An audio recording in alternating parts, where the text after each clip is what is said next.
This video is sponsored by the Northeast Regional Car Wash Convention. Visit nrccshow.com to learn more.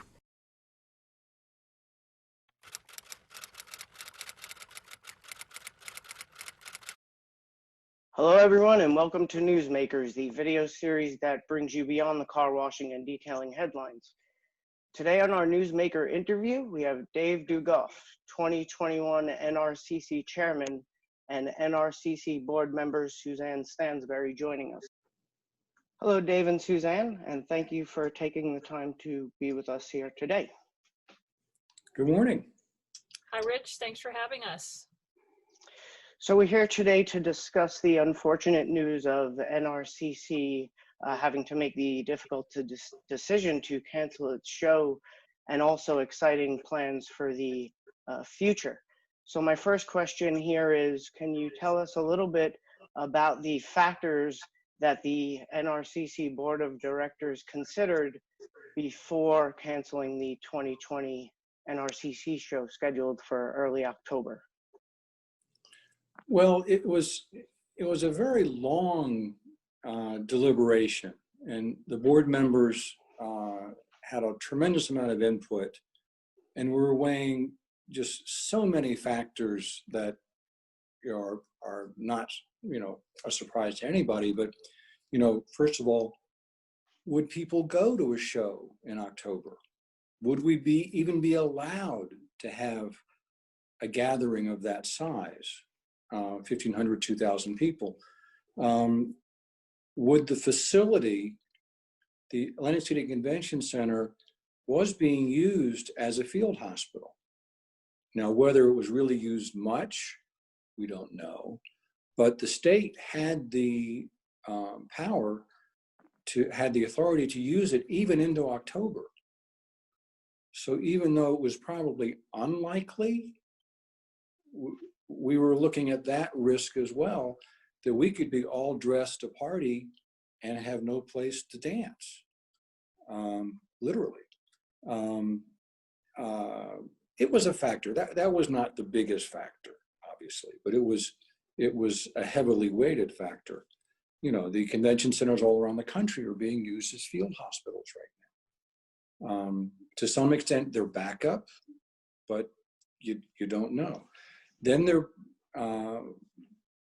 as the spring marched along, we were looking at threats that there would be a second wave in the fall.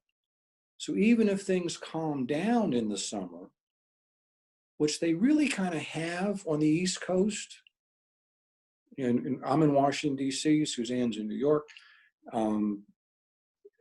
so the coast of New Jersey really never was hit that bad by the virus.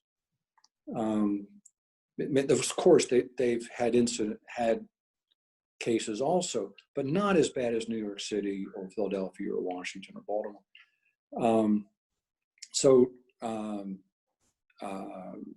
But then there's talking about the conversation became, would there be a second surge of the virus in the fall? So, oh my God, what is that going to mean for our exhibitors who need to plan to come to the show? I mean, they're not planning, they put a lot of effort into our show. And they're not just making a last minute decision the week before, okay, let's go. They spend a lot of time planning who they'll bring, what they're going to show, bring to their show floor. Our exhibitors put a lot into our show. People may not appreciate it, but those of us who've been doing it for a long time really do. And so then to have the uncertainty of, would we be allowed to have a gathering of that size? And even if we did, would people come? I mean, now we're talking right after the July 4th weekend. Where I am, outside of Washington, D.C., restaurants are now allowed to serve outside. Some are allowed to serve inside, very limited. Nobody I know will go. They're not ready to take that risk. So the extent to which people are observing the social distance and being careful. I think overall is probably very good for us generally. It's been very hard for the economy, for those of us in business. Certainly my business has suffered. But it's the smart thing to do. So, you know, there were many, many, many, many factors that went into our decision. Would the hotels be open? You know, I think some hotels are starting to reopen on Atlantic City, but they weren't open a month ago. So there were just so many uncertainties. We felt that the wiser course would be to cancel the show and put all of our efforts into the 2021 show. And we had planned a lot of special things for this show. We really did. And Suzanne, I know, is anxious to share some of the kinds of things we wanted to do different and new and more exciting for this show. And we're just going to do that for the 2021 show.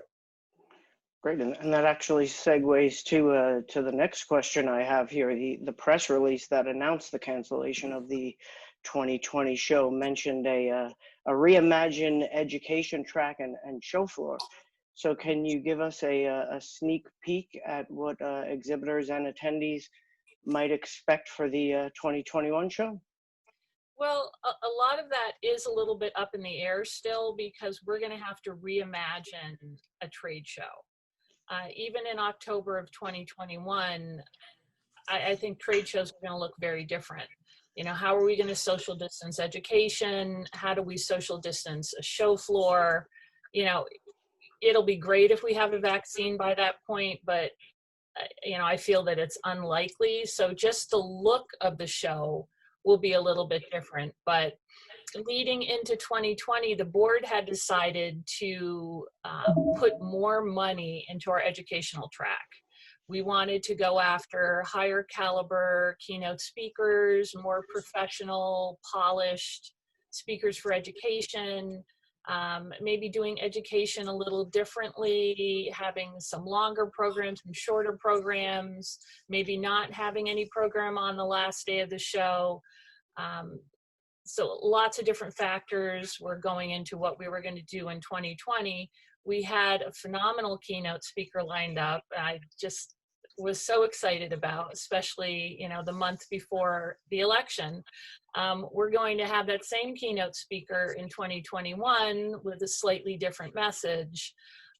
We have, and I don't want to tell you who it is yet because we want to, you know, build it up a little bit. But we're, you know, putting more money into our educational track. We're trying to reimagine in several different levels, you know, what the educational look like for the 2021 show. You know, I think, as you probably know, for many years, education has been operators sharing what they have learned with others, which has tremendous value. It really does. But we're not polished speakers. You know, I mean, the best we can do is an honest sharing of what we've learned. But to be able to bring in people who are really good at speaking, at public speaking, and have an important message to convey that's worthwhile. You know, we all go to a lot of things, and sometimes the speakers are so into the weeds of their particular field. I don't understand. I walk out of there going, what was that guy trying to tell me? Mm-hmm. Something about merchandising, marketing, branding. You know, it was just so complicated that my little brain couldn't get it. So we need to bring in speakers who are really good at public speaking and have a message to convey to us. Great. And that's what we feel our mission is. That's our job in putting on a show. And it's been a popular show, especially these past recent years. You know, 2019, as we reported last year on Carwash.com, marked the 30th anniversary of the NRCC and the 5 regional associations that rotate to host the show each year. Last year also marked highs in number of booths and in attendance. So what do you credit that success to? Suzanne. Uh, Thanks, Dave. I think it's because we're really unique. Like you mentioned, there's 5 associations that take a turn hosting the show. We're not an association. We're really a conglomeration of the trade show. And each year, for instance, Dave's association, the Mid-Atlantic, will be hosting in 2021. That individual group takes a great deal of pride and they have a great deal of responsibility in putting together the best show that they possibly can, because these 5 regional associations get revenue from the show. So it's very important to some of their sustainability, but we're a very unique and tight-knit group. You know, we really work very hard to put out the best show that we can, keeping in mind our vendors and trying to keep the costs down for our vendors. I feel like we're known as a show that really goes above and beyond. And each year, you know, whoever's hosting, again, takes great pride in doing the best job they can. So also, as noted in the recent press release, I understand that the overnight hotel accommodations are being moved for the 2021 show. Can you please share more information and some of the perks that attendees might enjoy while in the new accommodations next year? Well, the Hard Rock totally, and I mean totally, renovated the old Taj Mahal, and it's a whole new place. We've been there, and it's really, really neat. And there are just so many interesting things to do there, and it's going to be a lot of fun. The Borgata has been great. They've been very good to us for a long time, and not to say we wouldn't go back, but it's time for just something different. Personally, I like being on the boardwalk. I like being able to get out and just walk around in the sea breeze air in October. It's so pleasant. It's just delightful. I love to do that. I think a lot of people do. And you can't really do that as easily on the bay side.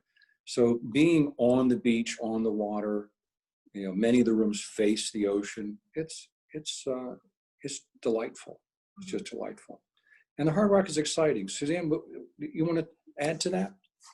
Yeah, one of the really cool things that you can do if you're staying at the Hard Rock is you've got a choice of reserving one of 20 Fender guitars to bring to your room to learn how to play the guitar in your, you know, hotel room or suite through a video on your television set, which is really neat. They also have this huge historic memorabilia collection.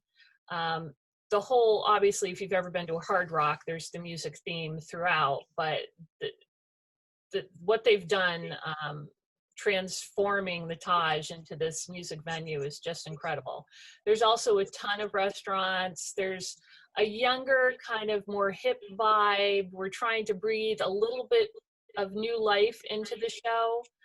We have been at that venue in the past when it was the Taj. We've kind of gone back and forth to kind of keep everything fresh, but I think, as Dave mentioned, being on the boardwalk, being part of the authentic Atlantic City experience, having this brand new, beautiful hotel, and there's also a car wash in the hotel that attendees can use to wash their vehicles before they leave, which is kind of cool too.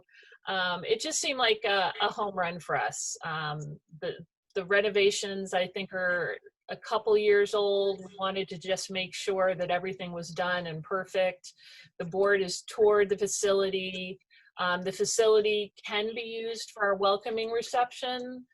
We're still going to be debating that, whether we do that there or we have the welcoming reception at the Atlantic City Convention Center, which is what we wanted to do in 2020. We were going to reimagine it. We were going to open it up to all attendees at the end of the second day of the show, and just make it a more inclusive, more welcoming, as it's called, the welcoming reception event for everyone. And so we haven't made a decision as to whether we stay with the ACCC for the welcoming reception or we go to the Hard Rock. And I'm sure more details will emerge over the coming months. Of course, we were all disappointed that this year's show was canceled, but it sounds like an exciting agenda for next year. And we thank you both for doing this interview and joining us here today for carwash.com. Thank you, Thanks Rich. for having us. Very well.